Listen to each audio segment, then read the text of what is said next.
Pour la porte, ça ne devrait pas être trop difficile. Vous pouvez la faire directement à partir de votre cadre. Vous faites Shift-D pour dupliquer. Clic droit pour annuler le déplacement. Et S pour le scale. Le menu temporaire. Donc plutôt que 1 qui serait la taille par défaut, on descend juste d'un échelon. Et ça nous donne une porte qui n'est pas collée sur l'autre face. Ce que je voulais vous montrer, c'est que là, vous voyez, ça paraît pas, mais il y a une erreur. C'est qu'en ce moment, mon Z, quand je change le Z, ça va dans le sens de la vue, parce que l'orientation est sur vue. Donc, je voulais vous montrer de ne pas oublier de le mettre sur local. Maintenant, on affecte vraiment l'objet en tant que tel. Et une erreur aussi à éviter, c'est que maintenant, on a deux objets dans un. Notre porte et notre mur sont dans le cube ici, qu'on va renommer mur d'ailleurs. Et si on veut sélectionner seulement le cadre de porte, étant donné qu'il ne touche pas à notre mur, on peut appuyer sur la touche L. Ça va nous permettre de sélectionner tout ce qui touche, tout ce qui est linké ensemble. Par exemple, si je clique ici et que j'appuie sur L, je sélectionne tout mon mur. Il a détecté que tout ça se touchait. Et la même chose, si je fais L en mettant la souris sur une autre forme qui est à l'intérieur de mon objet, je vais le sélectionner. Donc, je peux prendre ma porte avec L et appuyer sur P, sélection. Ça va me permettre de séparer mon objet pour en faire un nouvel objet. Donc, on voit ici mur 01 qui s'est rajouté, on va le renommer porte. Donc, maintenant, j'ai mes deux objets séparés. Ça va aller mieux pour travailler sur la porte et pour lui appliquer une rotation plus tard aussi, ça va être plus évident. Et plutôt que cliquer sur l'œil pour changer la visibilité d'un objet, on peut aussi sélectionner, par exemple, une face et appuyer sur H pour Hide et on peut cacher plusieurs faces de cette façon. Et quand on veut tout remettre, on fait Alt H en même temps. Un autre raccourci aussi pour cacher des objets, c'est par exemple si je sélectionne ma porte ici. Je peux le faire en mode layout aussi. Si je sélectionne ma porte, elle est un peu cachée par le mur, donc je ne vois pas le fond ici. Si on appuie sur le slash en haut du pavé numérique, en haut de la touche 8 sur mon clavier, c'est peut-être différent pour vous. Ça cache tout le reste et ça zoome sur l'objet précisément. Et en réappuyant dessus, on revient comme avant. Donc ça peut être pratique pour travailler sur un objet précisément et cacher tout ce qui nous embête autour. Ça va juste cacher ce qui entre en conflit avec notre vision. Donc pour la porte, on va rester juste à sélectionner nos côtés pour la refermer.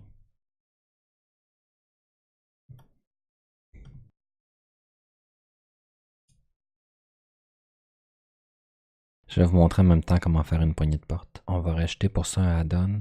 On va venir dans Edit, Préférences, Add-on, Loop, Mesh Loop Tool. Il suffit de cocher la case. Et ça va nous permettre de faire un cercle automatiquement sur nos formes. Par exemple, si j'ajoute une sphère, on va réduire un peu le nombre de segments, le nombre d'anneaux. On va la scaler. L'avantage en mode orthographique, c'est que j'ai pas besoin de choisir les axes. Il va se déplacer seulement sur le Y et le Z, il n'ira jamais sur le X. Donc pour la poignée, je vais sélectionner ma sphère que je vais renommer en même temps. Je vais aller en modélisation, appuyer sur 3 pour la vue de droite et sur 9 pour l'inverse. Je vais cacher ma porte. Maintenant, je peux sélectionner les 4 faces vers lesquelles je veux ma poignée. Et pour arrondir le tout, grâce au add-on, maintenant je peux faire F3 Circle et ça m'a ajouté le premier en haut, Mesh Circle. Ce que ça fait, c'est que ça me permet de faire un cercle à partir de mes arêtes. Ici, on peut choisir l'intensité. Donc, plutôt que d'aller faire les lignes manuellement quand on veut un cercle, c'est beaucoup plus rapide comme ça. Maintenant, j'ai juste à extrude à partir d'ici. Pour aplatir, on a deux façons. On peut sélectionner les 4 faces, faire S sur l'axe des X et 0. On voit ici qu'il l'a mis droit. Ou on pourrait aussi faire, grâce au add-on qu'on a ajouté, on a une nouvelle option. On peut faire F3 Flat et le troisième, Mesh Flatten, qui va le remettre flat lui aussi. Les deux façons sont bonnes. Si on veut arrondir un peu notre poignée sans lui ajouter plus de faces. On peut le faire avec le smooth. Donc on sélectionne la poignée. En passant, là je viens de faire une sélection, mais ça ne sélectionne pas les deux côtés. Ça sélectionne seulement les faces qu'on voit. Si je veux sélectionner les deux côtés en même temps, je peux cliquer ici sur l'icône. Ça fait une vue en rayon X. Et maintenant, si je sélectionne, ça sélectionne vraiment les deux côtés. Donc ça permet de sélectionner au travers. Ensuite, je peux faire Face Shade Smooth. Et on voit que ma poignée est devenue beaucoup plus ronde que ce qu'elle était. Et ce, sans ajouter aucune face. Pour annuler, on peut tout simplement faire Face Shade Flat. Et là, on voit qu'elle est beaucoup moins ronde.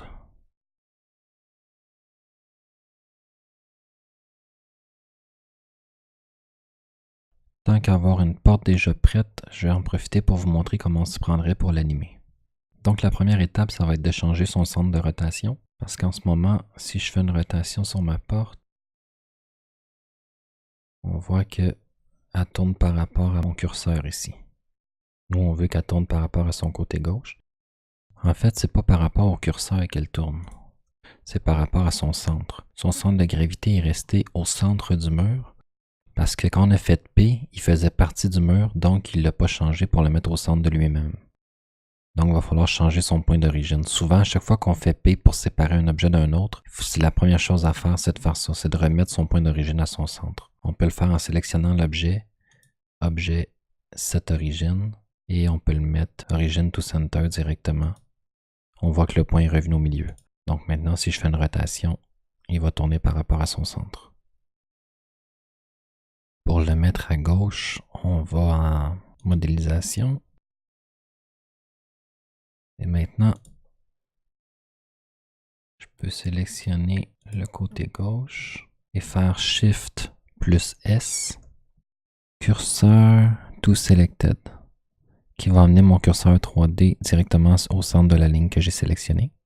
Ensuite, je reviens en mode Objet.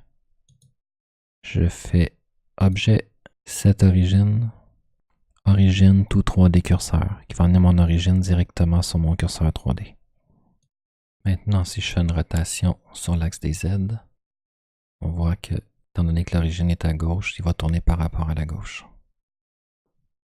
Pour relier ma poignée avec ma porte, il suffit de sélectionner la poignée en premier, tenir Shift, cliquer sur la porte, et on fait CTRL plus P pour parent, Set parent to Object. Maintenant, on voit avec la ligne, ma poignée est reliée à ma porte. Donc, si je fais tourner ma porte, la poignée va suivre. C'est important de choisir le parent, c'est-à-dire celui qui va contrôler l'autre, parce que même là, si je tourne la poignée avec une rotation, on voit que ça n'a aucun effet sur la porte.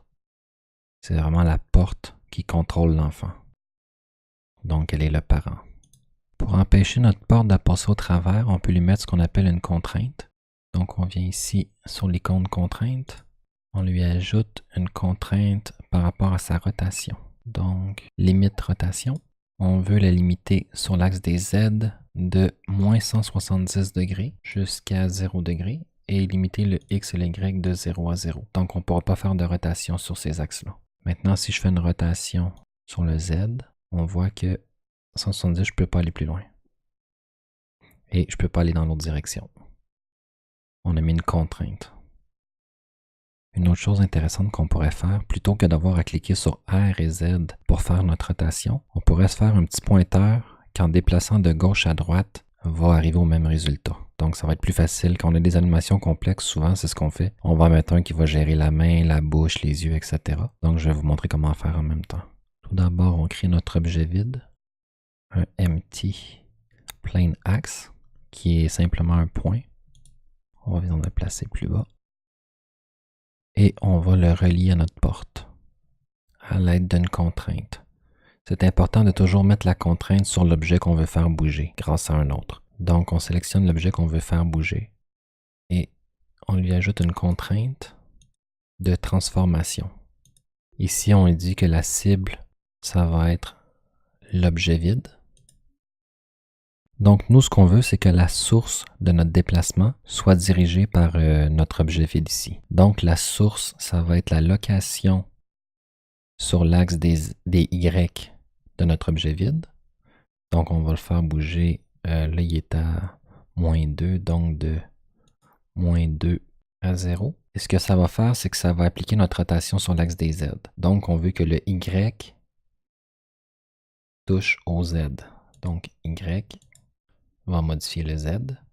Et la rotation, on veut qu'elle puisse aller de moins 170 degrés à 0 degrés. Ce qui donne comme résultat que si on déplace notre objet ici de gauche à droite, on voit que ça va diriger notre porte. Là, le problème, c'est que notre objet peut aller dans tous les sens et peut dépasser 0 et -2. Donc, on va lui rajouter une contrainte qui va limiter ses mouvements. En sélectionnant notre objet vide, on lui ajoute une contrainte de limite location. On veut limiter son Y de -2 à 0. Le X, on va le laisser de 0 à 0. On ne veut pas qu'il se déplace sur le X. Et on ne veut pas non plus qu'il se déplace sur le Z. Par contre, là, le Z était déjà à -3, je crois. Oui. Donc, on va le laisser de -3 à -3. Et maintenant, si on vient déplacer avec un grab, on voit que ça bloque de 0 à -2. Et je ne peux pas aller en haut, en bas, ni sur l'axe des Z. Finalement, il nous reste juste à créer notre séquence grâce à la timeline qu'on voit en bas ici. Donc, en cochant la case ici, et avec le clic droit, je viens à la 20e frame. Je fais un déplacement. Clic droit sur la 40e. Je ramène à gauche. Là, on voit que ici, ils sont tous devenus jaunes. Parce qu'en cliquant sur Record, il va enregistrer tous les types de modifications. On pourrait aussi sélectionner seulement un, par exemple le scale, faire I pour iframe, si on sait qu'on va modifier seulement le scale. Là, on y a été avec la façon moins efficace. On ne se casse pas la tête, on sélectionne tout. Donc, dès qu'il y a un changement, il va tout enregistrer. On va réduire le frame total à 60. On voit que la ligne a été réduite. Et maintenant, si je fais play, l'animation va jouer. Automatiquement, il va faire les mouvements entre deux. On n'a pas à faire chaque frame à un. Il va calculer, j'avais une rotation de moins 170, je vais à 0, donc tout ce qui se fait entre les deux, il va le faire automatiquement. Là, c'est plutôt basic. Plus tard, on va voir comment modifier plus en profondeur l'animation. Là, c'est juste pour vous donner un petit aperçu. Donc, c'est ce qui m'a fait à cette vidéo. N'oubliez pas de pratiquer la partie 1 et 2. Parfois, ça a l'air facile quand on regarde quelqu'un le faire, mais quand on le fait par soi-même, on se rend compte que c'est pas si évident que ça. Et en même temps, la meilleure façon de le retenir, c'est de le faire. Là. Juste regarder, ça sera pas suffisant avec tout ce qu'on voit dans une vidéo. Petit défi supplémentaire pour ouvrir la porte. Il y a moyen de faire que la poignée bouge avant que la porte commence à s'ouvrir, si ça vous tente d'essayer de trouver comment. Mais je ferai pas de vidéo suivante pour montrer la réponse. Là, j'ai pas mal tout montré dans celle-là. Donc c'est ça, dans la prochaine vidéo, on va voir le UV mapping finalement.